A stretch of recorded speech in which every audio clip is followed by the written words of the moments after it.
OK, let's get started. Two topics for today. We'll do a little bit more from 19.2, evaluating flux integrals, and then we'll dive into chapter 20 and spend most of the day, probably 2/3, on the first part of chapter 20, 20.1. Tomorrow we'll do 20.2, and 21 strongly foreshadows 22. And then we're going to go back and pick up 13.4, which is cross products. Homework help this week, 3 to 4, 3 to 4, 3:30 to 4:30. So I can't do the morning time on Thursday because that's when my washing machine repairman is coming. And I have meetings both Wednesday and Thursday at 4. But I can stay later on Friday, and I could do other times as well. And I'll be available for a little bit after class today. Questions? OK. So first, a little bit more about 19.2. So chapter 19 is about flux integrals. And that's the amount of field flowing through a surface. And so far, we've had, for the most part, cubes or planes. And we need to figure out, well, which part of the field is flowing through the surface. So we have to choose an orientation for the surface. And then we're just interested in whatever the component of the field is that's going right through the surface. And it seems like that's kind of been going OK. So that's probably, I always sort of check in to now I'm going to do something that will be less OK. So you might wonder, these rectangles are nice, but life is more than rectangles. Particularly, what happened if I wanted to know the flux flowing through a curved surface? And one could spend probably 2 weeks on that topic, and we'll spend maybe 20 minutes. I just want to do sort of one example to sort of give you a flavor for how that works, and also so that we can then do some slightly more interesting problems when we get to chapter 20. So the case I want to consider is sort of the simplest case of a curved surface, which is the surface of a cylinder. So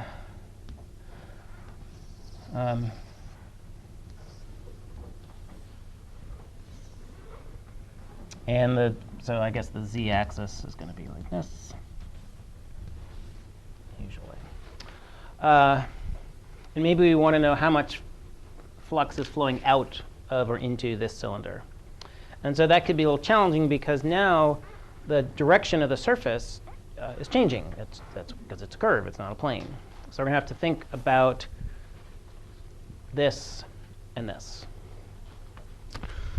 All right.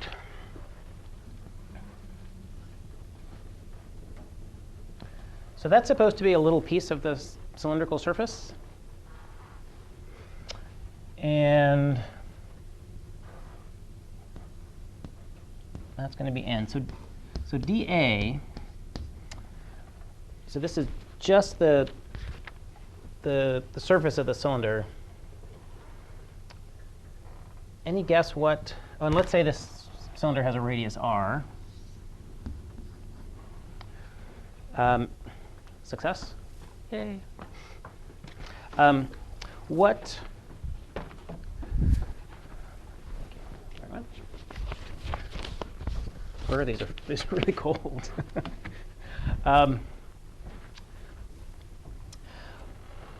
So what's the area of this funny almost rectangle going to be?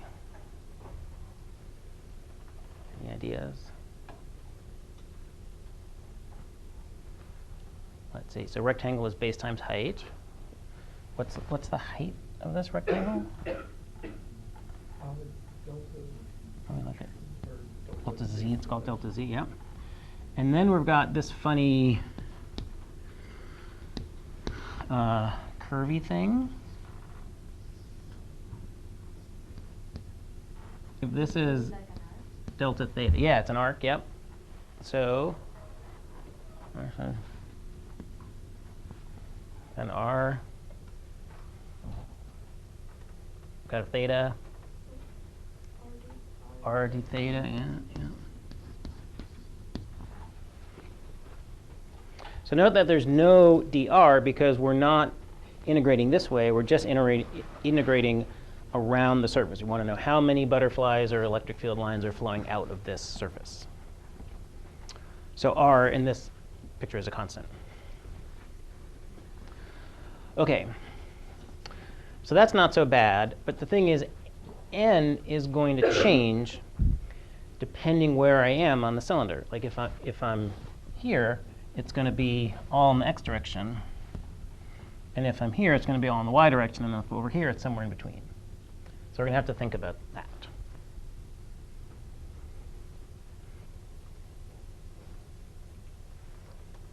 Do people see why n is going to be changing?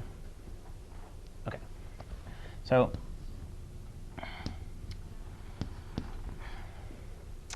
I claim that it's always going to be pointing. How do I say this? It's going to be xi plus yj. So maybe this is a top view.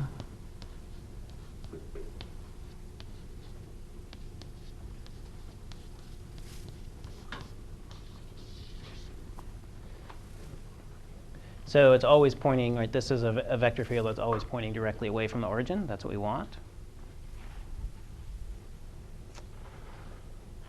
But this is not a unit vector field. This is not a unit vector. It's seriously week 9, isn't it? How do we make a vector into a unit vector? Divided by its length. Yes. All right. And its length happens to be r.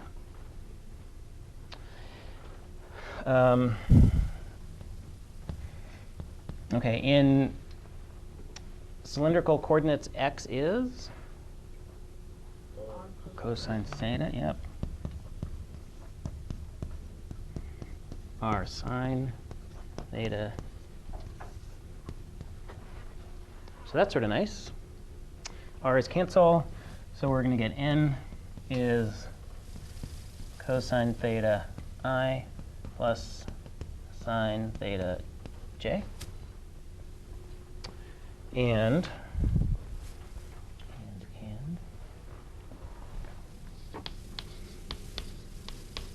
this dA that you would need here, this whole thing is going to be cos theta I plus sine theta j r d theta dc.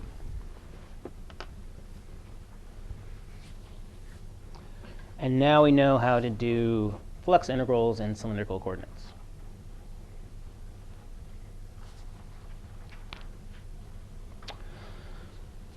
So this is the area, each little area piece. And then this accounts for the fact that the direction of the surface is changing as theta changes.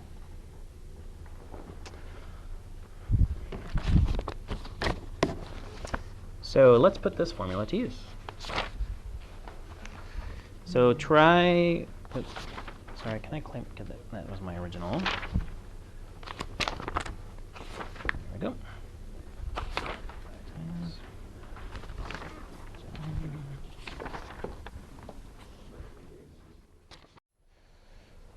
Let's talk through these. So we're using this to handle the dA. And so that's this term here. The k part of all of these vector fields doesn't matter. The k part is the part that's flowing up and down in the z direction. And that's not going to flow out through the cylinder into the cylinder at all. It's just going to right through. And accordingly, we're just dotting with I and j. So if this is the field, this is the dA, I slid the 3 outside, and I'm going to get 3 cosine minus 4 sine. And remember, a dot product gives you a scalar at the end. So now we're just doing an integral over d theta and dz. Are there questions on what happened here? Okay. Let's see. This one is similar. There was only an I component, if I remember right. And there was a k component, a z component that ends up not mattering. This one, the field H is all in the z direction. So you dot a z direction vector into an I and j vector, you get 0. So pretty sure that one's going to be 0. And then this one, we've got y squared j. So again, when I do that dot product, I'm going to have y squared sine theta. But I need to express y squared in terms of theta. And y is r sine theta. So y squared is 3 sine theta squared. And if I do that all out, I end up with this expression. So that's just sort of the mechanics or algebra of working with this formula. And now let's think a little bit about what is happening here. The first integral, positive, negative, or 0?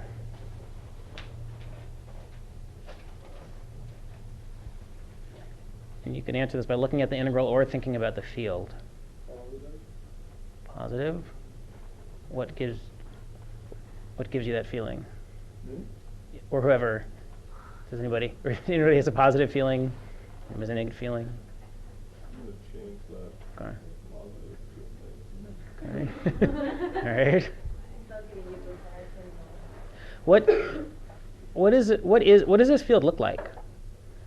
3 minus 4 plus 5.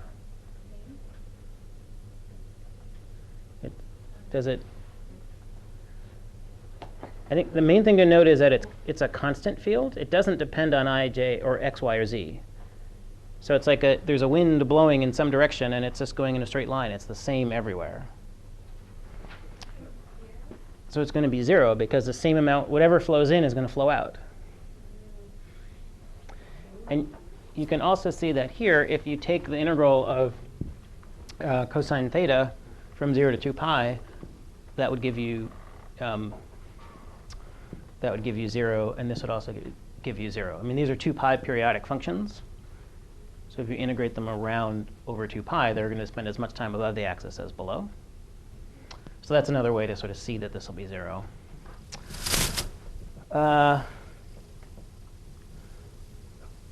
What about this one? Positive, negative, or 0?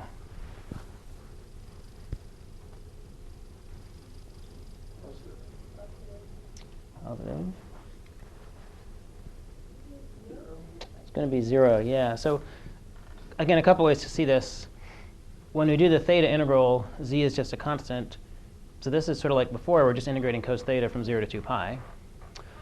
So this says that the field is no longer a constant. It is, this was the I component, the x component gets stronger as you go up. But the x component does not change in the x direction. And so, again, the same amount that flows in is going to flow out. Even though, how to say this, the field is going to look different here and here because this is a larger z. But the field is going to be the same at the front and the back of the cylinder for a given altitude. OK, 3 is clearly 0, because you add up a lot of zeros and you get 0. Because the field is not flowing through the surface at all. It's flowing straight up and down. And let's think about number 4.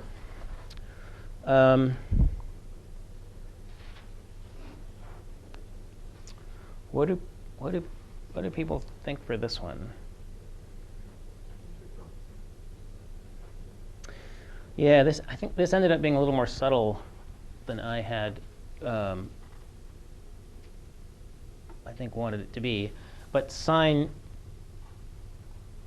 cubed also is going to spend as much time above and below the axis. So that's going to, the 27 there is not going to matter. That should also end up integrating to 0.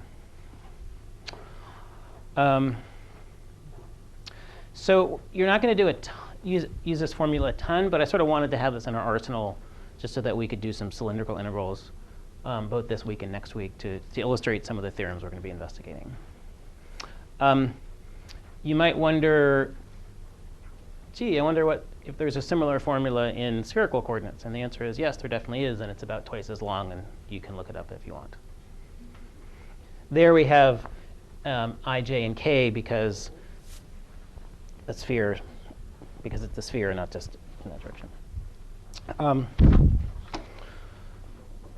OK, so let's, unless there are questions on this, let's shift gears and talk about chapter 20. So, which is the last chapter in the book. So we're now sort of ready to do full-on vector calculus. And the first thing I'm going to do is define a quantity called divergence. But actually, even before I do that, I want to think about how we would define density. So density, suppose like mass density is just mass of stuff in a certain volume divided by the volume. That would be mass density. And imagine maybe maybe there's some pollutant left over from the chemistry class in the air in this room. And it may very well be, and you'd like to know what the density of that pollutant is. I don't know what it would be. And you'd like to know what the density is, but the density in this room might not be constant, maybe because it's related to temperature, and the temperature is it's a lot warmer up in the back than it is down here. So suppose we have a situation where there's some gas or something in a room, and the gas is not distributed uniformly. How do we think about density then?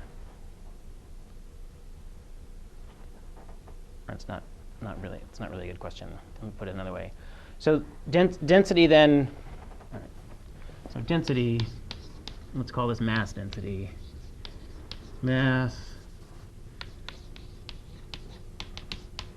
density, and let's call it rho x, y, z. So how would you calculate that? Just like experimentally.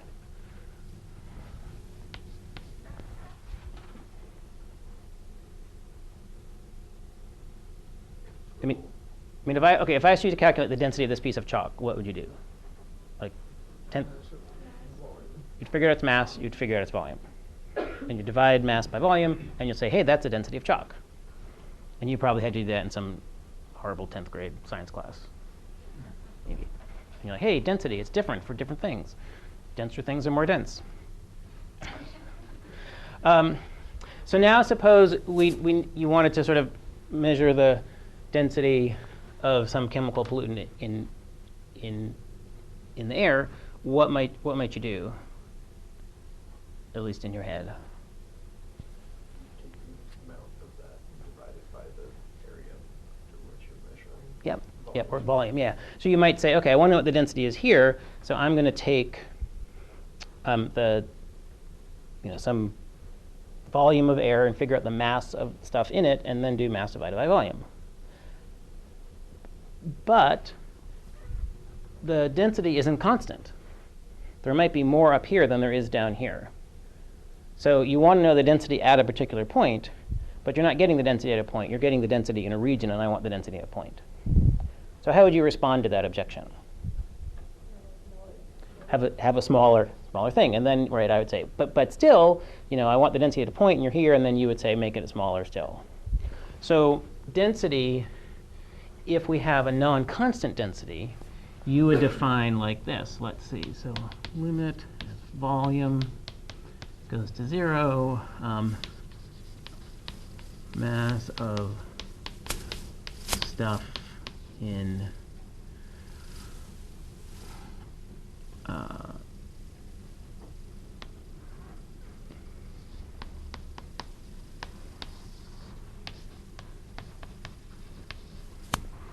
this would be maybe a sphere centered at x, y, z.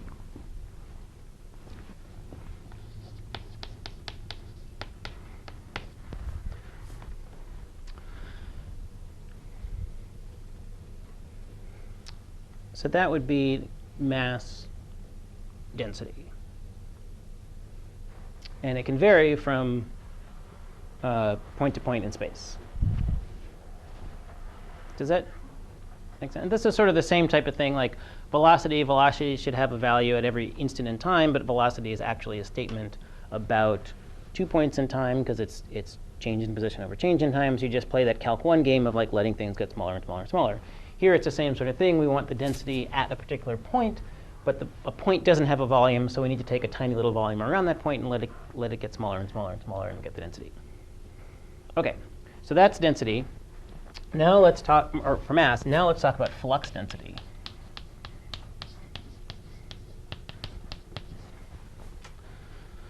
And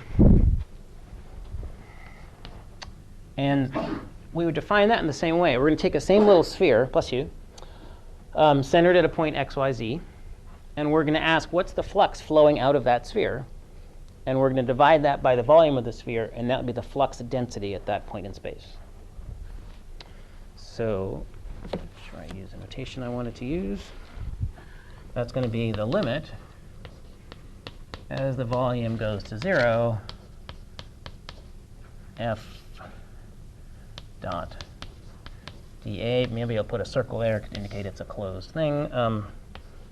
Volume of S, and S is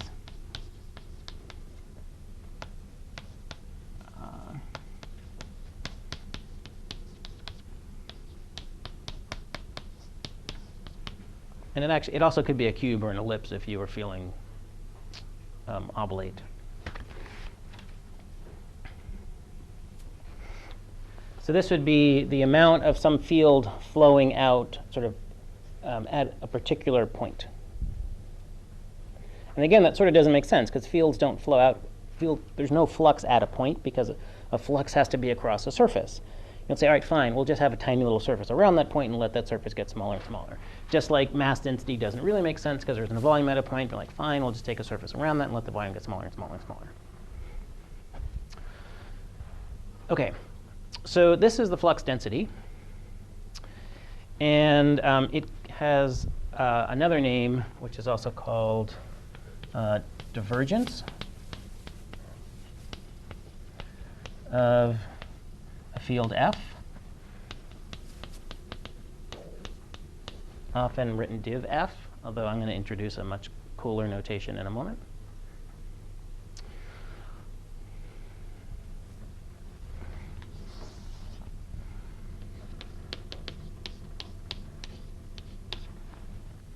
And so you're thinking, well, this is a little bit cumbersome. Is there an easier way to calculate this? It turns out that there is.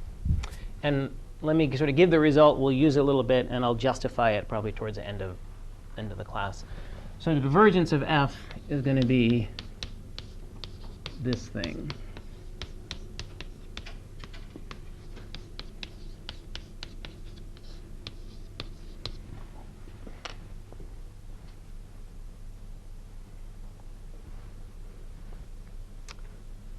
So that's how we would. That's an algebraic, calculus-y way of calculating the flux density at a point.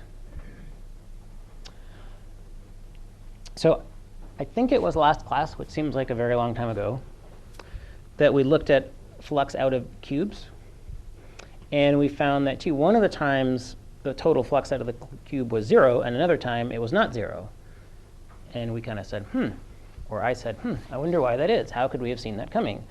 And the answer is that the value of the fields, these are like the top and bottom of the cube, the value of the field was different in the top and the bottom, in the z component. OK, so sorry, let me start that paragraph again. So we had a top and a bottom of a cube, and we want to know the flux through each of these. And so that means we're going to be interested in the z component of the field. We just want to know what part's flowing up. We don't care about x and y, because x and y doesn't go this way. We're only going to catch butterflies or electric field lines that are going up or down. And so if the z component of the field changes with z, we'll have a larger or smaller number here than here, and we'll get a net flux. Same thing with x, same thing with y. And so if the z component of the field changes with z, we'll get a net flux density. So that's sort of a hand-waving argument for that.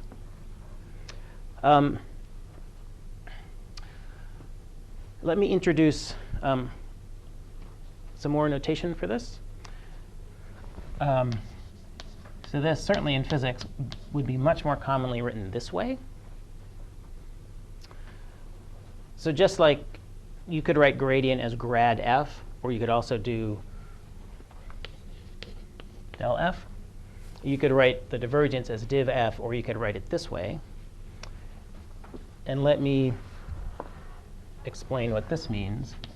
So this triangle with a vector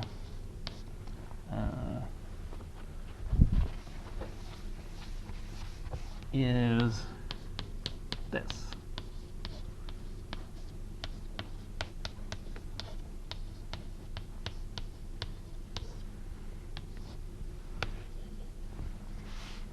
And that's going to get dotted into F1.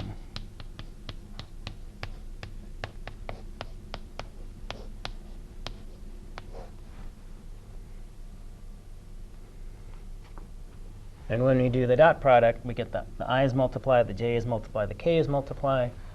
And so then this just gives F1. Plus U.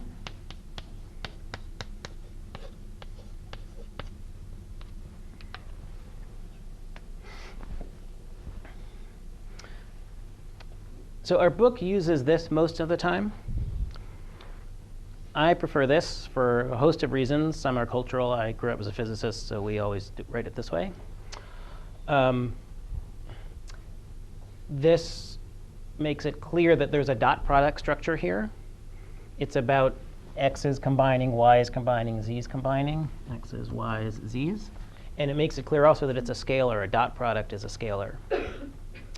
And then just objectively, this looks cooler than that. So there's all sorts of reasons, at least for me, to prefer this notation, but they're equivalent, and you'll see them. You'll see them both. I think this is becoming more common, though. But again, maybe that's just because I'm a physicist. OK. So I think we should spend a good chunk of time calculating divergence using this method and using this method, and that'll kind of give you a feel for divergence. So we'll probably spend most of the rest of the day working through the problems on the 20.1 sheet. So let's start with 1 and 2, and we'll just see how it goes. Algebra here. Are there questions? Should I go over any of the stuff over here? Should I? So 1 and 2 are basically the same question, and it's just to remind you that sort of like how density works, right? So if you're given a density, you can calculate the mass by multiplying the volume. And yes, the density is not constant, but it's a tiny little volume. So we're pretending that the density is constant over this small little volume, which is why I put the approximately equals to here. And then it's the same thing with flux density. It's just now you're calculating flux. Flux is a scalar, just like mass. I mean, it feels really vectory because it's calculated using vectors, but at the end of the day, you get a number. How many butterflies are flying through this surface? That's a number. You need to think about the direction of the butterflies and the direction of the surface. I don't have a flux integral up. When you're calculating it, but the end result is just a scalar. So these, whatever these numbers are, should be the same. Then the first two, b and f, are just practice using this formula. You take the x derivative of the x component, the y derivative of the y component, the z derivative of the z component, and you get a scalar. This one, you should end up with 0. X derivative of y is 0. Y derivative of minus x is 0. So this field is, has 0 divergence everywhere. Let's see. This one is going to be 0 minus x squared plus 0. Derivative of minus x squared y is, with respect to y, is just minus x squared.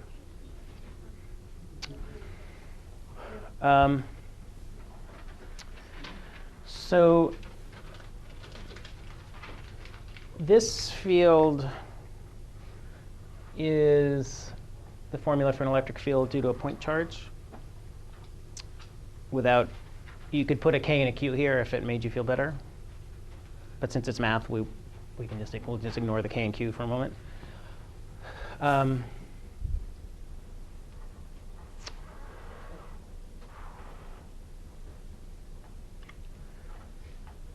So this is a little bit of an algebra workout.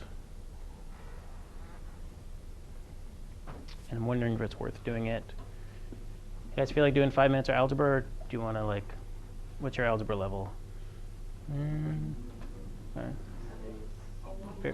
There's strong differences of opinion. So this is an example from the book.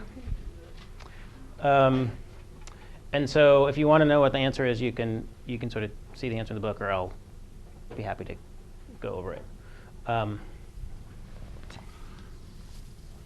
So let's then. Dave, could you kind of go through how you got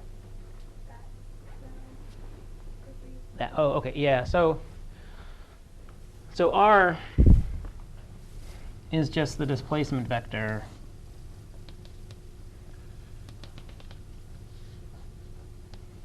so there's R. You go over X, side Y, up Z. That's your R vector. And then R is just X squared plus Y squared plus Z squared square root. And so if I cube that, I get this. And then because I just like the quotient rule, I wrote it this way. And I thought, OK, let me just do the X one. And then the Y and Z are going to be pretty similar. And then you'll need to put them all together. And then you would notice something. So, like maybe it's 0. Unless you're at the origin, in which case things are really screwy. Because you're dividing by 0. Would that be, would that be something over 0? Would that be undefined? Yes. There are ways to. Yeah, so it's sort of like this has infinite divergence at the origin, but 0 divergence everywhere else. So what does that mean in like terms of physics? Yeah, what would happen? So okay, so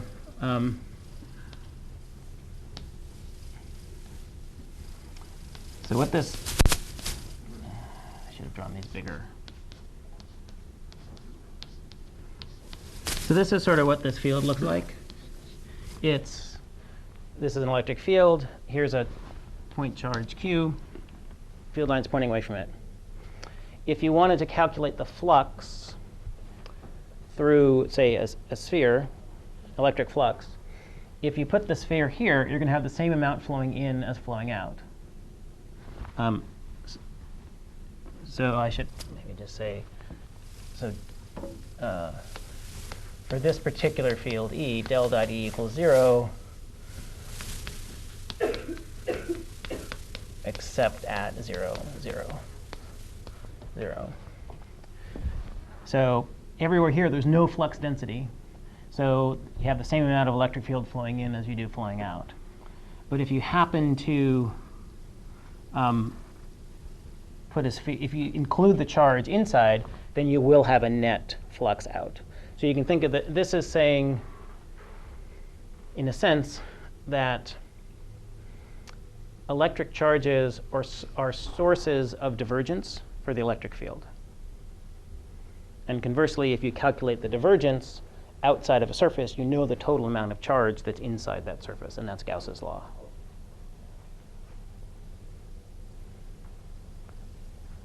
I'll state that more precisely probably the beginning of next class, when we actually state the divergence theorem more formally. Does that help at all? All right, so let's now do 4A and C, and then we'll decide if we want to do B.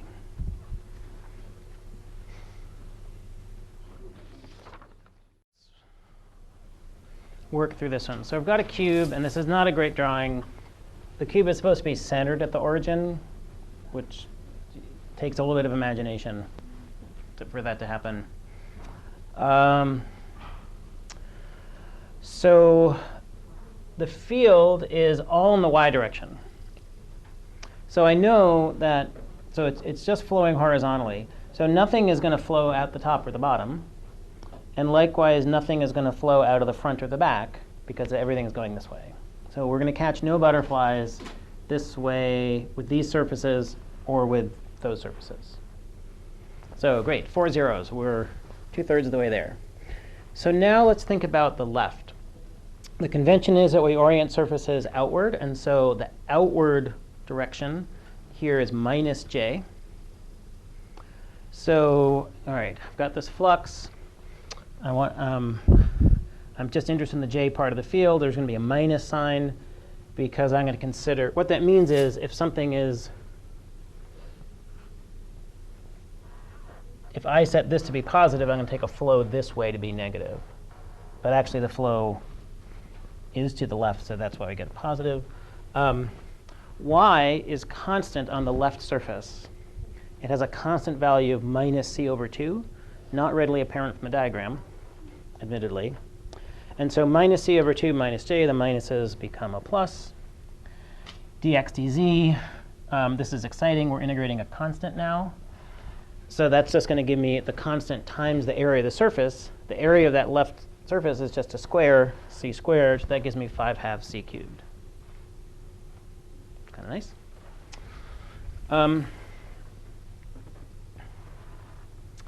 Flux out of is almost identical. Now the positive outward direction is plus j, 5y. Y now is plus c/2. Everywhere on this surface, it's the same y value. We're integrating a constant. We like integrating constants. It's just the area. The area is c squared. We get 5/2 c cubed. So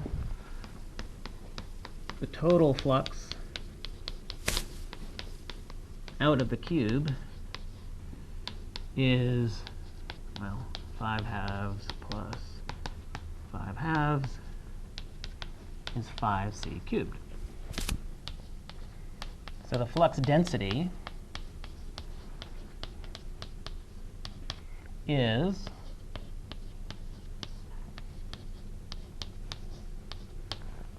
just 5. Yeah, it's 5/2 of 5/3. Oh, sorry. I was anticipating that in my writing. It's harder to talk and write at the same time than it might seem.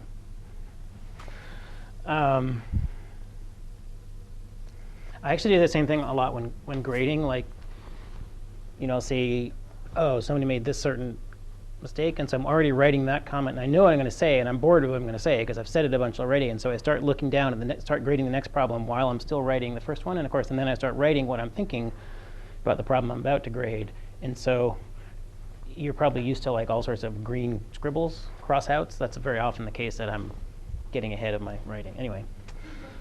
So the flux density is 5. And it turns out, in this case, like, we don't even have to worry about like taking the limit as c goes to 0. I mean, it's just immediately independent of c. So let's calculate divergence.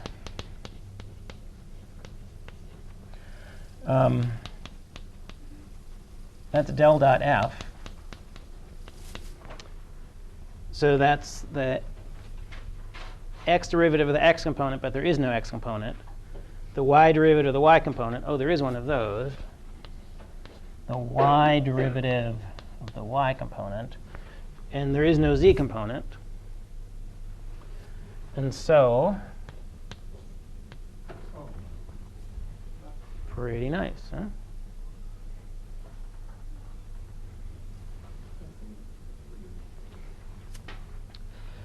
And so this is a linear field. It has a constant divergence, and so that's why its flux density doing this way turns out to be sort of independent of c. So let me close by mentioning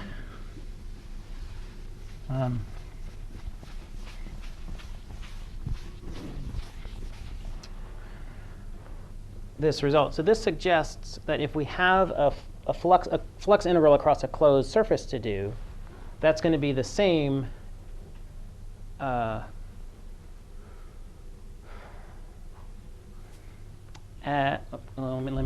let me just write what I'm going to do. So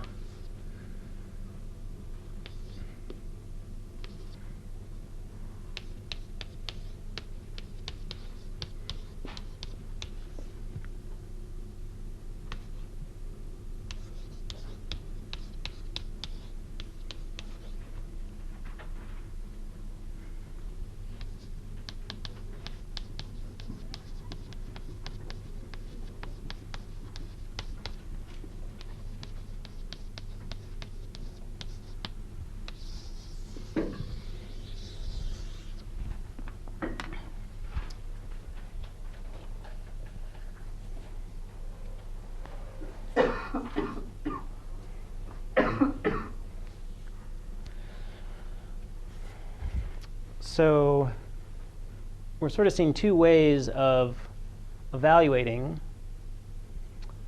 flux integrals. Someone hands you a flux integral. You could say, all right, I can do that. Sometimes it's straightforward, sometimes not so much. You could also say, hey, wait, if this field F, if I could figure out and calculate its divergence, which is actually not a difficult thing to do. This is just basically like 3 Calc 1 problems, an x derivative, a y derivative, a z derivative. Then you get a divergence, and you can convert a surface integral into a volume integral. So the total flux flowing out of a surface is the total flux density contained inside the surface. So total flux flowing out equals total flux density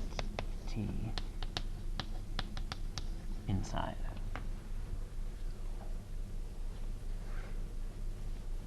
And this is true for any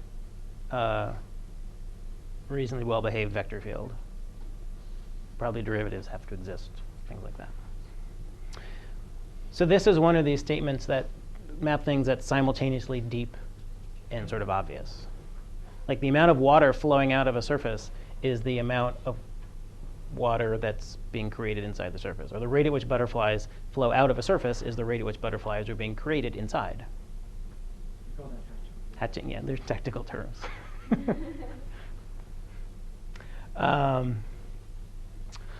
OK, so this statement, this is a divergence theorem. This is chapter 20.2. And we'll spend a bunch more time unraveling the consequences of this.